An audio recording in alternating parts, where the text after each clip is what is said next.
Hamburger. దీని మీద చాలామంది ఫుడ్ వ్లాగ్స్ చేయడం, దీని మేకింగ్ని ఎక్స్ప్లెయిన్ చేయడం, దీని బిజినెస్ స్ట్రాటజీస్ చెప్పడం వంటివి చేసి ఉంటారు. బట్ నాకు తెలిసి హ్యాంబర్గర్ యొక్క ఎవల్యూషన్, హెల్త్ సైడ్ ఎఫెక్ట్స్ ఎవరూ చెప్పి ఉండరు. సో ఈరోజు వీడియోలో బర్గర్ ఎవల్యూషన్, దానివల్ల మనకి అడ్వాంటేజెస్ అండ్ డిసడ్వాంటేజెస్ గురించి చెప్తాను. వీడియోను స్కిప్ చేయకుండా చూడండి. ఆ తర్వాత తినాలా వద్దా అనేది మీరే డిసైడ్ చేసుకోండి. Evolution of the burger. Burger అనేది ఒక ఫాస్ట్ ఫుడ్, అంటే వీలైనంత ఫాస్ట్గా ప్రిపేర్ చేసుకోగలిగేది అని. చాలామంది ఇది రోమ్లో పుట్టింది, రష్యాలో పుట్టింది, జర్మనీలో పుట్టింది అని అంటుంటారు. బట్ అవన్నీ కరెక్ట్ కాదు. నిజమైన బర్గర్ తయారైంది అమెరికన్ సిటీస్లో. అది ఎలానో ఇప్పుడు తెలుసుకుందాం. అది అరౌండ్ 11th century. సెంట్రల్ ఏషియాని జెంగీస్ ఖాన్ పరిపాలిస్తున్న కాలం. అవసరాన్ని బట్టి జెంగీస్ ఖాన్ అలాగే అతడి సైన్యం చాలా ప్రదేశాలకు వివిధ కారణాల వలన ప్రయాణాలు చేయాల్సి వచ్చేది. ఆ సమయంలో వారికి ఆహారం ఎలా తోడుగా తీసుకెళ్లాలి, అది కూడా తక్కువ బరువుతో అని ఆలోచించగా జెంగిస్ ఖాన్ యొక్క సైన్యంలో ఒక మంగోలియన్ హార్స్మెన్కి ఉపాయం వచ్చింది.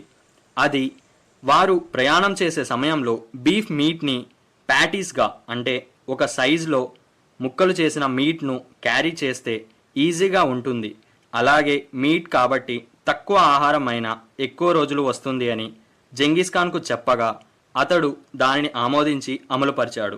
అతని మనవడు కుబ్లాయ్ ఖాన్ కూడా అదే పద్ధతిని ఫాలో అవుతూ ఒకరోజు రష్యా క్యాపిటల్ అయిన మాస్కోకు వెళ్ళగా ఇతని దగ్గర ప్యాటీస్ను ఒక రష్యన్ చెఫ్ చూసి వాటికి కొన్ని ingredients like egg, onions and flavours కోసం కాండిమెంట్స్ అయిన సాల్ట్, పెప్పర్ వంటివి యాడ్ చేశాడు.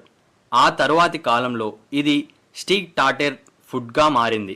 14th century కాలంలో జర్మనీలో ఈ స్టీక్ ఫేమస్ అయింది. అది అలాగే 1800s కాలం వరకు కొనసాగింది. ఆ తరువాతి కాలంలో జర్మనీ నుండి యుఎస్కి వెళ్లే వలసదారులు ఈ స్టీక్ని యుఎస్కి తీసుకొని వెళ్లడంతో అక్కడి రెస్టారెంట్స్లో ఈ ఫుడ్ ఐటమ్ ఇంట్రడ్యూస్ అయ్యింది. దెన్ 1885లో చార్లీ నగ్రిన్ అనే అతని దగ్గర ఉన్న మీట్ బాల్స్ని సేల్ చేసే క్రమంలో ఏదో కొత్తగా ట్రై చేయాలని ఆ మీట్ బాల్స్ని 2 బ్రెడ్ స్లైసెస్ మధ్యలో పెట్టి యుఎస్ స్టేట్ అయిన విస్కాన్సిన్లో జరిగిన సీమోర్ ఫెయిర్లో మొదటిసారి ప్రదర్శించాడు. బట్ అది అంతగా ఫేమస్ అవ్వలేదు. ఇన్ 1900s కనెక్టికట్ స్టేట్లోని న్యూ హెవెన్ అనే సిటీలోని లాయిస్ లంచ్ రెస్టారెంట్లో లాయిస్ లాసెన్ అనే 2 బ్రెడ్ స్లైసెస్ మధ్యలో బీఫ్ ప్యాటీని పెట్టి తన రెస్టారెంట్లో కస్టమర్స్కి సర్వ్ చేశాడు. దీనిని లైబ్రరీ ఆఫ్ కాంగ్రెస్ ఫస్ట్ హ్యాంబర్గర్గా గుర్తించింది. But the birth place of hamburger అని అనేది మాత్రం టెక్సాస్లోని అథెన్స్నే. కారణం, ఫ్లెచర్ డేవిస్ అనే 1904లో జరిగిన ఫస్ట్ లూయిస్ వరల్డ్ ఫెయిర్లో తను తయారు చేసిన హ్యాంబర్గర్ని ప్రదర్శించడం. ఇన్ఫ్యాక్ట్ అతను ఈ హ్యాంబర్గర్ని 1880లోనే తయారు చేసి తనకు ఉన్న స్మాల్ కేఫ్ మెనూలో యాడ్ చేసి సర్వ్ చేసేవాడు. బట్ అప్పుడు ఎక్కువగా పబ్లిసిటీ లేకపోవడంతో 1904లో జరిగిన లూయిస్ వరల్డ్ ఫెయిర్లో ఈ హ్యాంబర్గర్ ప్రసిద్ధి చెందింది. దీనిని హ్యాంబర్గర్ అని అనడానికి రీజన్, ఇది జర్మనీలోని హ్యాంబర్గ్ నుండే ఈ యుఎస్ స్టేట్స్ కి తీసుకురావడం అని చాలా మంది చెప్తుంటారు. ఆండర్సన్ అండ్ బిల్లీ ఇంగ్రామ్ అనే 2 వ్యక్తులు 1921లో కాన్సాస్ లోని విచితాలో వైట్ క్యాస్టిల్ అనే రెస్టారెంట్ ను ఓన్లీ బర్గర్స్ కోసమే స్థాపించారు. ఇదే మొదటి హ్యాంబర్గర్ చైన్. బట్ దీనికన్నా ఎక్కువ ఫేమస్ అయ్యింది మాత్రం రిచార్డ్ అండ్ మెక్డొనాల్డ్ 1948లో కాలిఫోర్నియాలోని శాన్ బెర్నార్కినో సిటీలో స్థాపించిన మెక్డొనాల్డ్స్. తరువాతి కాలం అయిన 1971లో బర్గర్ని ఇంటర్నేషనల్ చేయాలని కెనడాలో హ్యాంబర్గర్ని ఓపెన్ చేసింది మెక్డొనాల్డ్స్. ప్రస్తుతం ఇది వరల్డ్స్ లార్జెస్ట్ ఫాస్ట్ ఫుడ్ చైన్గా రూపొందింది. ఆ మధ్యకాలంలోనే 1954లో ఫ్లోరిడాలోని మియామిలో బర్గర్ కింగ్ని స్థాపించారు. ప్రస్తుతం ఇది world's 2nd largest fast food chain. ఇలా స్టార్ట్ అయిన హ్యాంబర్గర్ ప్రస్తుతం 2024లో ఎన్నో వెరైటీస్గా, ఎన్నో పేర్లతో, రకరకాల రుచులతో ఒకరి తరువాత ఒకరు వారి స్టైల్స్తో రూపాంతరించారు. ప్రస్తుత ప్రపంచంలో కొన్ని వందల బర్గర్ల రకాలు ఉన్నాయి. వాటిలో కూడా వెజ్ అండ్ నాన్ వెజ్లు కూడా ఉన్నాయి. Burger is healthy or unhealthy. నార్మల్గా ఏ ఫాస్ట్ ఫుడ్ అయినా like noodles, fried rice and deep fried items are unhealthy to human body. ఇప్పుడు మన బర్గర్ విషయానికి వస్తే ఇది హెల్తీనా లేక అన్హెల్దీనా తెలియాలంటే ముందుగా దాంట్లో ఉండే ఇంగ్రీడియంట్స్ అండ్ కాండిమెంట్స్ ఏంటో తెలియాలి. ఫస్ట్ ఆఫ్ ఆల్ ఇంగ్రీడియంట్స్ అంటే కుక్ చేసే సమయంలో యూజ్ చేసే పదార్థాలు అండ్ కాండిమెంట్స్ అంటే కుక్ చేసిన తర్వాత ఫ్లేవర్ కోసం ఫుడ్ని ఎన్హాన్స్ చేయడం కోసం యాడ్ చేసే పదార్థాలు. అందుకే వీటిని యాడెడ్ ఎట్ ది టేబుల్ అని కూడా అంటారు. మరొక విషయం, కొన్ని ఇంగ్రీడియంట్స్ ని కాండిమెంట్స్ లా కూడా యూజ్ చేస్తారు. For example salt. ఇక మన బర్గర్ ఇంగ్రీడియంట్స్ చూస్తే మెయిన్ గా 2 buns for holding the entire food మరియు గ్రౌండ్ బీఫ్ ప్యాటీస్, అది కూడా 160 degrees ఫారెన్హీట్ లో హీట్ చేసినది అయి ఉండాలి. తరువాత ముఖ్యమైనవి టాపింగ్స్. టాపింగ్స్ అంటే 2 బర్న్స్ మధ్యలో లేయర్స్ గా యాడ్ చేసే ఫుడ్ ఐటమ్స్. ఇవి ఫుడ్ యొక్క టేస్ట్ ని పెంచడానికి యూజ్ అవుతాయి. ఈ టాపింగ్స్ కి యూజ్ చేసేవి cheese, tomatoes, onions, pickles, let's etcetera. ఇక ఆఖరిగా మనల్ని ఆకట్టుకునేలా చేసే కాండిమెంట్స్, అవే మసాలా దినుసులు. వెనిగర్, ఇది ప్రిజర్వేషన్ కోసం. షుగర్, స్వీట్నెస్ కోసం. సాల్ట్ అండ్ స్పైసెస్ అయిన గార్లిక్, ఆనియన్ పౌడర్ ఎక్సెట్రా, ఇవన్నీ ఫ్లేవర్ కోసం. Mustard, mayonnaise, hot sauce, barbecue sauce, special sauce, chutneys like garlic, coconut, tamarind and green chutneys. ఇలా ఎవరి రీజనల్ స్టైల్ కి తగ్గట్లు వారు రకరకాల టాపింగ్స్, ఇంగ్రీడియంట్స్ అండ్ కాండిమెంట్స్ ని యూజ్ చేస్తారు.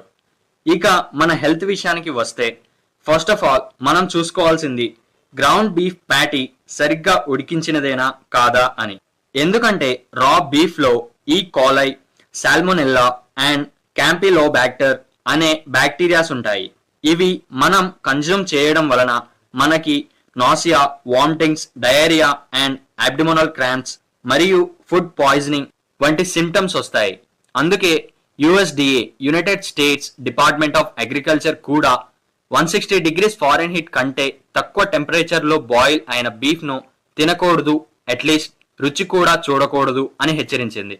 ఇలా 160 degrees ఫారెన్హీట్ లో కుక్ చేయడం వలన బ్యాక్టీరియా అంతా నాశనం అవుతుంది. ఇలా బర్గర్ లో బీఫ్ మీట్, రెడ్ మీట్ లేదా చికెన్ ని యూజ్ చేయడం వలన సాచురేటెడ్ ఫ్యాట్ లెవెల్స్ బర్గర్ లో ఎక్కువ క్వాంటిటీలో ఉంటాయి.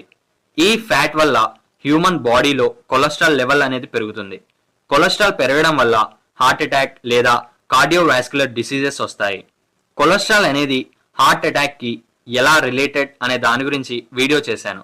నా ఛానల్లోకి వెళ్ళి వీడియో చూడండి. ఈ సాచురేటెడ్ ఫ్యాట్స్ తో పాటు సోడియం లెవెల్స్ కూడా హైగా ఉండడం వలన బ్లడ్ ప్రెషర్ ఇంక్రీజ్ చేస్తుంది.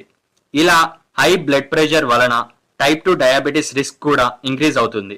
ఇవే కాక ఈ బర్గర్ గ్లూకోజ్ ని హై అమౌంట్ లో ఇంక్రీజ్ అయ్యేలా చేస్తుంది.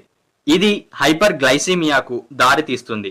వీటికి కారణం బర్గర్లోని షుగర్స్. ఇప్పుడు చెప్పిన హెల్త్ ప్రాబ్లమ్స్ అండ్ డిసీజెస్ అన్నీ ఒకటో రెండో బర్గర్లు తిన్న వెంటనే రావు. డైలీ అదే పనిగా ఫాస్ట్ ఫుడ్స్ ఆర్ బర్గర్స్ తినేవారికి 1 to 2 years తర్వాత తెలుస్తుంది తినకుండా ఉండాల్సింది అని. అదేంటి బ్రో అన్ని డిసడ్వాంటేజెస్ మాత్రమే చెప్పావు అంటే, ఇది తినడం వల్ల వచ్చే short term advantages like dopamine release, cravings and tempting relief మరియు హార్మోన్ షిఫ్టింగ్, అది కూడా తిన్న తర్వాతి 1 hour వరకు మాత్రమే. కానీ ఇంకా ఎటువంటి అడ్వాంటేజెస్ నాకు ముఖ్యమైనవి అనిపించలేదు. సో ఏదైనా అతివృష్టి అనావృష్టే కాబట్టి వన్స్ ఇన్ ఎ వైల్ తీసుకోండి, కానీ అదే పనిగా డైలీ తినడం నాట్ గుడ్ ఫర్ హెల్త్ అని నా పర్సనల్ ఒపీనియన్. ఎందుకంటే ఈ రోజుల్లో మనుషులకి వచ్చే రోగాలకి బయట నుంచి వచ్చే వైరస్లు, డిసీజెస్లు, పొల్యూషన్ సగం కారణం అయితే మనం తినే ఫుడ్ పూర్తి కారణం. మనం తీసుకునే ఫుడ్ ని బట్టే బాడీ హెల్త్ డిపెండ్ అయి ఉంటుంది. ఈ బర్గర్ లాంటి మౌత్ వాటరింగ్ ఫాస్ట్ ఫుడ్ వలన హెల్త్ కంటే అన్హెల్తీనెస్ ఎక్కువ కాబట్టి తీసుకునే ఫుడ్ హెల్తీగా ఉండేలా చూసుకొని రెగ్యులర్ గా కాకుండా ఎప్పుడో ఒకసారి ఫాస్ట్ ఫుడ్ లాంటివి తీసుకుంటే అనారోగ్యానికి దూరంగా ఆరోగ్యానికి దగ్గరగా ఉంటాం. Healthy family is a happy family. Lead healthy life, lead happy life. ఈ వీడియో నచ్చితే గుడ్ ఇన్ఫర్మేషన్ కి ఒక లైక్ చేసి మీ బర్గర్ ప్రేమికులకు షేర్ చేసి ఈ వీడియో చూసిన తర్వాత మీకు ఎలా అనిపించిందో కామెంట్ చేయండి. జై శ్రీరామ్.